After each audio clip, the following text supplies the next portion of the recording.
Hello friends, मैं ऋषिकेश शर्मा आप लोगों का स्वागत करता हूं आर के मैथ क्लासेस में। तो चलिए, इसके पिछले क्लास में संख्या के बारे में थ्योरी बताए थे। आज उसी के आधार पर क्वेश्चन को देखते हैं। तो क्वेश्चन नंबर फर्स्ट देखिए क्या है। सबसे छोटी अभाज्य संख्या क्या है। तो सबसे छोटी अभाज्य संख्या कल के क्लास में बताए थे कि अभाज्य संख्या उसको बोलते हैं जिसका गुणनखंड 2 हो। मैक्सिमम और मिनिमम गुणनखंड 2 होना चाहिए, वो हो जाएगा क्या, अभाज्य संख्या। या एक प्रकार से ऐसे भी बोल सकते हैं जो एक और अपने आप से कटे हुआ अभाज्य संख्या होता है। तो देखते हैं सबसे छोटी अभाज्य संख्या क्या हो जाएगा, 2 हो जाएगा। दूसरा नंबर में कुछ बोला गया ऐसी कितनी अभाज्य संख्या है जो सम है। तो सम अभाज्य संख्या कितनी है, तो वह एक ही ना होगा, वह हो जाएगा एक। आगे संख्या पूछा, ये नहीं पूछा कि कौन है, संख्या पूछा तो एक हो जाएगा। तीसरा क्वेश्चन, सबसे छोटी भाज्य संख्या क्या है। तो सबसे छोटी भाज्य संख्या के बारे में क्या बोले थे कि जिसका गुणनखंड 2 से अधिक होना चाहिए। तो 2 से अधिक होना चाहिए का मतलब क्या हो गया कि गुणनखंड का मतलब क्या होता है कि काटने वाला संख्या। देख लेते हैं, ये 4 है और 4 को के कौन कौन अंक काटेगा। तो 1 काटेगा, 2 काटेगा और ये खुद 4 काटेगा, जिसका गुणनखंड क्या हो गया, 3 हुआ। यानी 2 से अधिक हो गया तो हो गया क्या, भाज्य संख्या। तो भाज्य संख्या क्या हो जाएगा, 4 होगा। सबसे छोटा भाज्य संख्या ये हो गया। पहला बोले तो कि सबसे पहला भाज्य संख्या कौन है, तो भी 4 हो जाएगा। अगला नंबर देखते हैं परिपूर्ण संख्या। तो परिपूर्ण संख्या के बारे में बोले थे कि संख्याओं का जो योग होता है, संख्याओं का योग स्वयं को छोड़कर उस संख्या के जो मतलब जो काटने वाला संख्या होता है, वो जिसका योग स्वयं को छोड़कर उसका योग संख्या के बराबर होता है। तो देखते हैं इसका कौन कौन संख्या काट रहा है। 12 को काटने वाला देख लीजिए, पहला 1 है, फिर 2 है और फिर 3 है, फिर 4 है, फिर उसके बाद 6 है, इसके बाद कौन है, इसके बाद स्वयं 12। तो 12 को छोड़कर तो देख लेते हैं 6 4 10 3 13 13 2 15 1 16। तो ये नहीं होगा, संख्या के बराबर नहीं आ रहा है, तो ये नहीं होगा, पहला ऑप्शन गलत हो जाएगा परिपूर्ण संख्या में। दूसरा देख लेते हैं 14, इसको काटने वाला संख्या 1 से कटेगा, 2 से कटेगा और 7 से कटेगा। तो देख लें 7 2 9 1 10, यही परिपूर्ण नहीं हो की संख्या के बराबर आना चाहिए। इसका जो गुणनखंड होता है, जिसका योग संख्या के बराबर होता है स्वयं को छोड़कर, यह भी नहीं होगा, तो ये भी कैंसिल हो गया। 20 देख लेते हैं। तो 20 में क्या होता है, 1 से कटेगा, 2 से कटेगा, 4 से कटेगा, 5 से कटेगा, 10 से कटेगा और 20 तो लेना नहीं है। 10 5 15 15 4 19 2 23 1 24, ये भी नहीं कटेगा, बराबर नहीं आ रहा है, तो ये भी गलत। तो बच गया ऑप्शन ये। तो कल बताए थे भी कि ऑप्शन ये देखिए 28 है। 28 को कौन काटेगा, 1 काटेगा, 2 काटेगा, 4 काटेगा, 7 काटेगा और 14 काटेगा, इसके बाद स्वयं 28 काटेगा। तो 28 को तो लेना नहीं है, स्वयं को छोड़कर संख्या का योग क्या होना चाहिए, संख्या के बराबर होना चाहिए। 14 7 कितना हो, 21 4 25 3 28। तो ये हो जाएगा परिपूर्ण संख्या। अगला नंबर देख लेते हैं, 100 तक में कुल कितनी अभाज्य संख्या है। जो कुछ बोला है कि 100 तक में कुल कितनी अभाज्य संख्या है। तो 100 तक में कुल कितना अभाज्य संख्या, कल बताए थे कल की क्लास में कि 25 गो अभाज्य संख्या है। अगला नंबर देखते हैं फिर।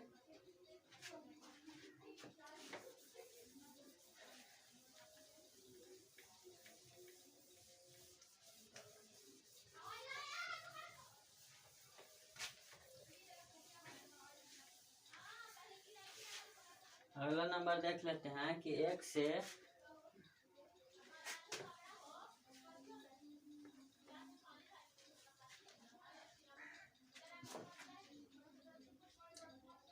1 से 50 तक में कुल कितनी अभाज्य संख्या है।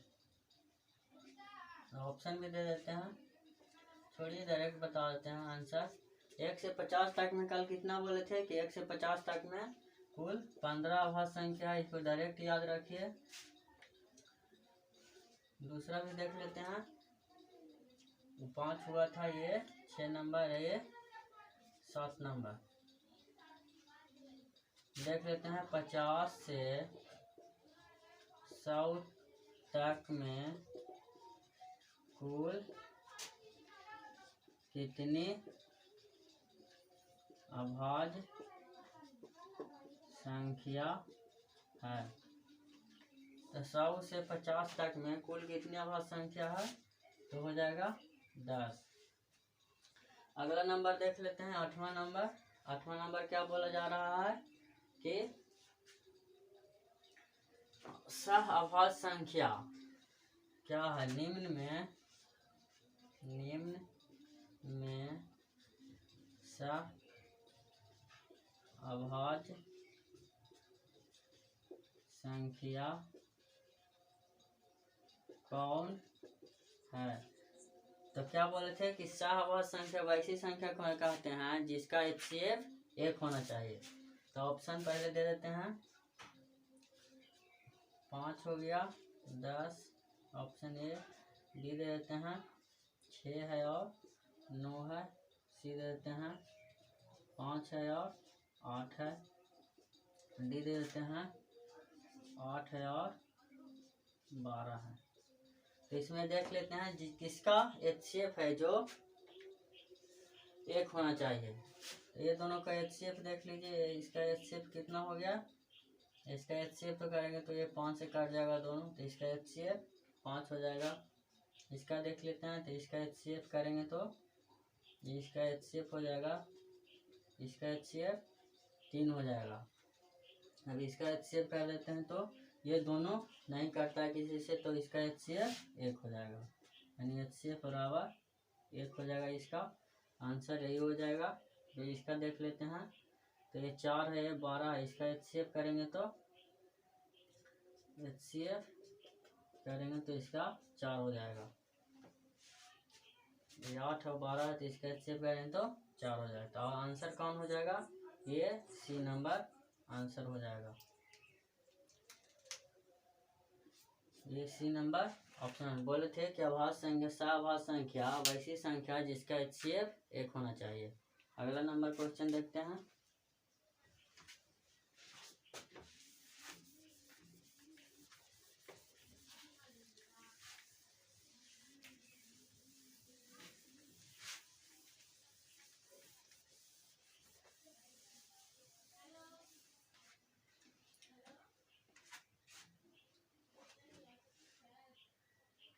नंबर था 9वां,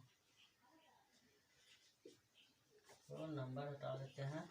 देख लीजिए 9वां है कि जुड़वा अभाज्य संख्या, जुड़वा अभाज्य संख्या कौन है। ऑप्शन दे देते हैं, 5 है और 7 है, बी नंबर देते हैं 7 है और 9 है, सी नंबर देते हैं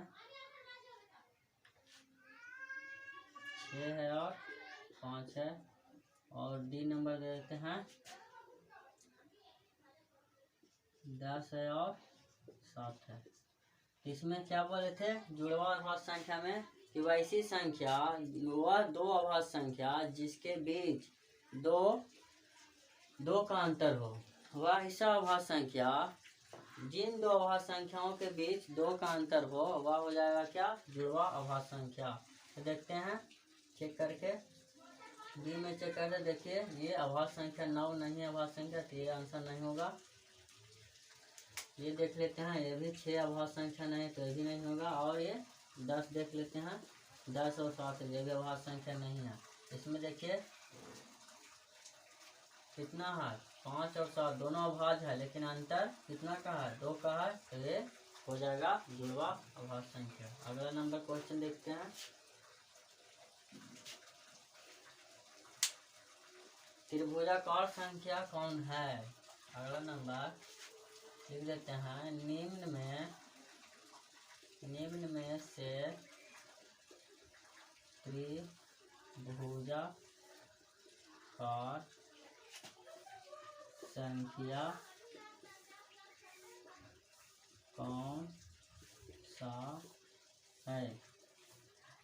ऑप्शन नंबर दे देते हैं, 5 हो गया, 1, 2 हो गया, कितना 15, सी हो गया,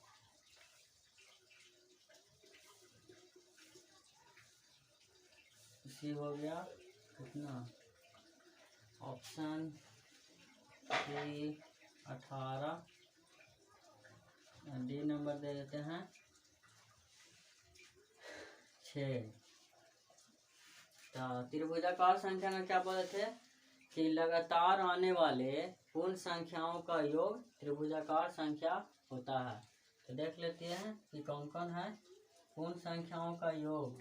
तो देख लेते हैं, पहले 0 हो गया पूर्ण संख्या, 1 हो गया 0, फिर इसमें 1 जोड़ेंगे 1 हो जाएगा, फिर इसमें 2 जोड़ेंगे तो हो जाएगा 3, और 3 में फिर 3 जोड़ेंगे तो हो जाएगा 6, और 6 में फिर कितना जोड़ेंगे 4 तो हो जाएगा 10, 10 में 5 जोड़ेंगे तो हो जाएगा 15। इसमें लिखना चाहे था, निम्न में से त्रिभुजाकार संख्या कौन कौन है, कौन कौन है। तो देख लेते हैं कि ये हो गया, और दूसरा नंबर ये हो गया त्रिभुजाकार संख्या। त्रिभुजाकार संख्या क्या बोले कि लगातार आने वाले पूर्ण संख्याओं का योग त्रिभुजाकार संख्या होता है। थ्योरी क्लास में ही बता दिए थे कि त्रिभुजाकार संख्या क्या होता है। जो नहीं देखे हैं तो आप लोग जाकर देख लीजिए थ्योरी क्लास में। अगला नंबर में देख लेते हैं,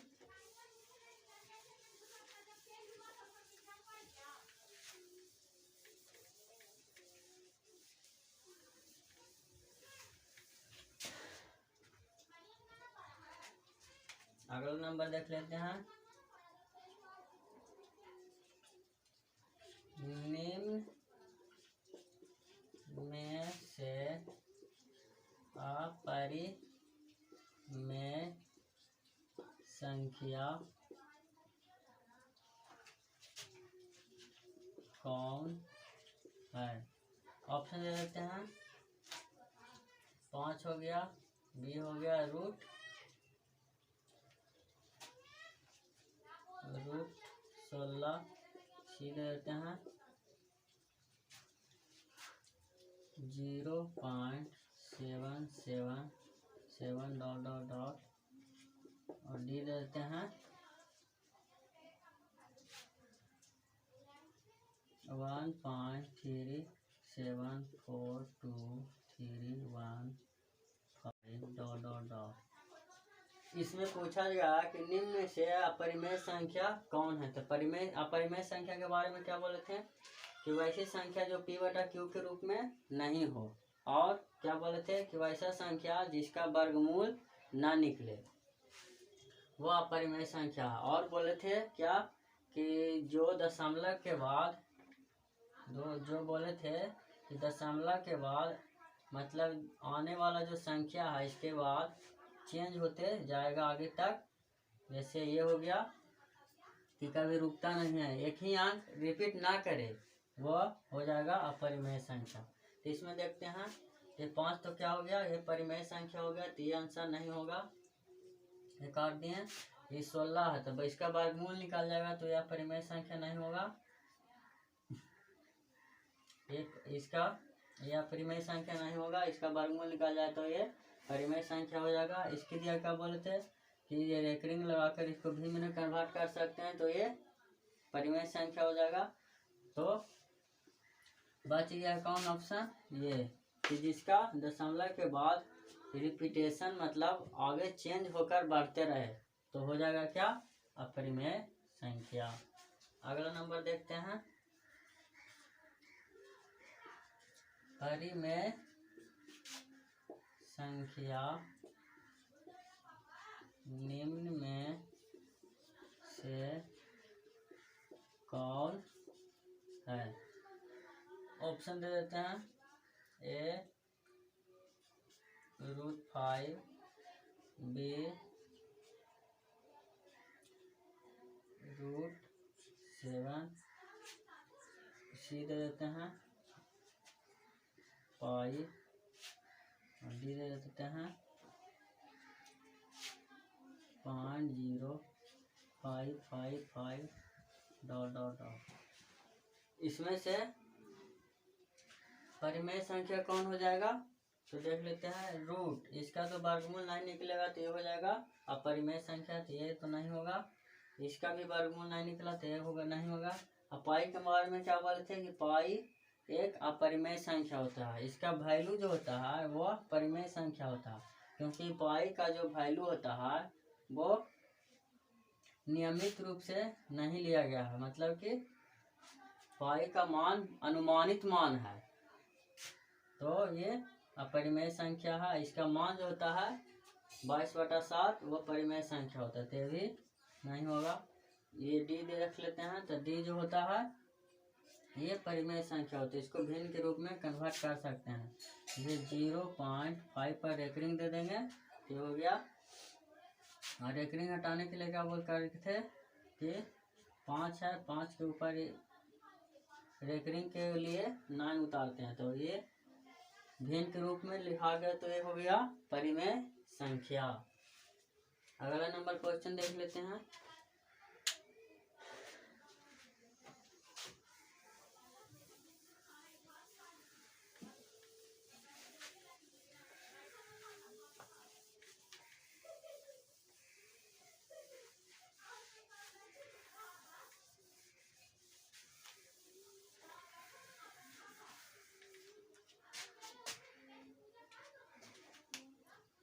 क्वेश्चन दिया हो जाएगा कि सबसे छोटी भाज्य तथा अभाज्य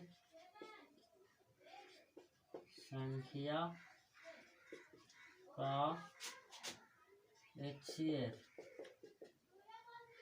क्या है। इसमें पूछा जाता है कि सबसे छोटी भाज्य संख्या और अभाज्य संख्या का HCF क्या होता है। तो सबसे छोटी भाज्य संख्या क्या बताए थे, सबसे छोटी भाज्य संख्या हो गया 4, और सबसे छोटी अभाज्य संख्या क्या होता है 2।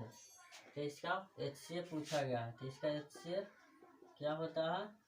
HCF का मतलब क्या होता है कि वह बड़ी से बड़ी संख्या जो दी हुई संख्या को पूरी तरह काट दे, वो हो जाएगा HCF। ये करेंगे तो क्या हो जाएगा, इससे HCF हो जाएगा 2, आंसर 2 हो गया। अगला नंबर क्वेश्चन देख लेते हैं। अगला नंबर में बोला गया है निम्न में से शांत दशमलव है। अगला नंबर बोला गया है कि निम्न में से शांत दशमलव कौन है। ऑप्शन दे देते हैं, ए 1/9, बी दे देते हैं 2/75, सी दे देते हैं 1/64, और डी दे देते हैं 1/12।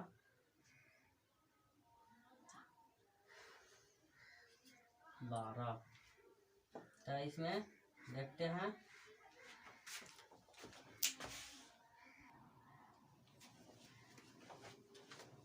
देख लेते हैं इसको। कि निम्न में से सौन दशमलव कौन है। तो सौन दशमलव के लिए क्या बोले थे कि अगर बटे के फॉर्म में दिया हुआ रहे 2 के पावर n गुना 5 के पावर n, अगर इस रूप में दिया हुआ रहे तो हो जाएगा सौन दशमलव। तो इसको चेक करते हैं। तो ये तो दिया हुआ है कितना है 1 के पावर 3 के पावर स्क्वायर दिया हुआ है, तो ये तो हो ही नहीं सकता है। तो ये सौन दशमलव हो गया। इसको देख लेते हैं। ये हो जाएगा क्या 25 गुना 3, इसको ऐसे लिख सकते हैं 25 गुना 3। ये तो 5 के फॉर्म में आया लेकिन 3 भी आ रहा है तो ये नहीं हो जाएगा। इसको देख लेते हैं। ये इसका क्या लिखेंगे 2 के पावर 6, ये हो जाएगा।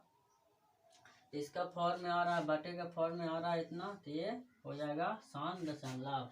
ये देखिए ये हो जाएगा 3 गुना 4, यानी ये तो 2 के फॉर्म में आएगा लेकिन ये 3 आ गया तो ये नहीं होगा। तो आंसर क्या हो जाएगा 1/64 हो जाएगा जो सौन दशमलव है। अगला नंबर देख लेते हैं अशांत दशमलव किसको बोलते हैं। क्वेश्चन क्या है अशांत दशमलव का।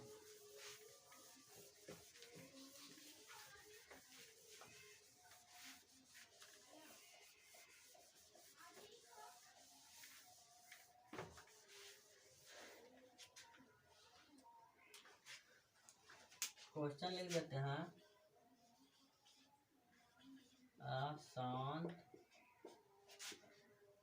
अशांत दशमलव निम्न में कौन सा है। तो लिख देते हैं क्वेश्चन। ऑप्शन ए हो गया 5/35, बी हो गया 8/40,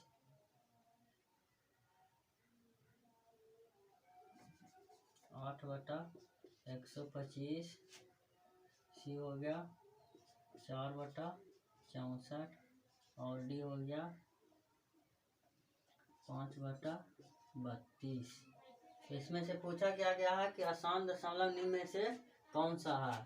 तो अशांत दशमलव चेक करने के लिए क्या बोले थे कि देख लेना है कि 1/2 के पावर n गुना 5 के पावर n, इसके फॉर्म में नहीं रहेगा तो अशांत दशमलव रहेगा। अगर इसके फॉर्म में आ गया तो वो हो जाएगा शांत दशमलव।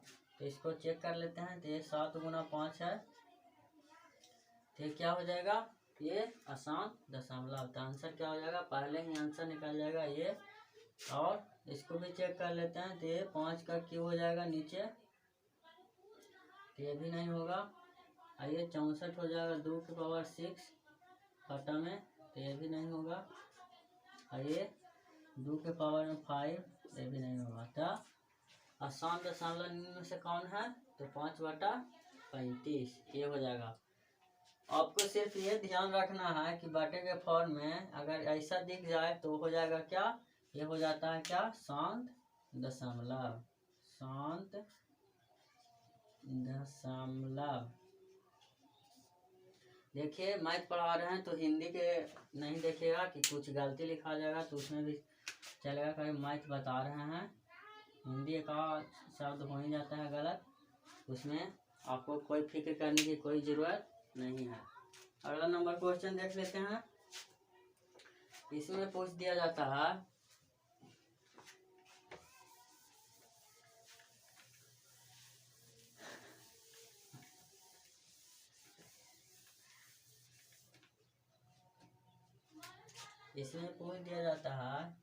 क्वेश्चन देख लेते हैं कि 10 पूर्ण संख्याओं का योग, संख्याओं का औसत। 10 पूर्ण संख्याओं का औसत क्या है। तो 10 पूर्ण संख्या, तो पूर्ण संख्या कहाँ से शुरू होता है, स्टार्ट होता है 0 से। तो 0 हो गया 1 2 3 4 डॉट डॉट डॉट कहाँ तक 9 तक। 9 तक ही हो जाता है 10 संख्या।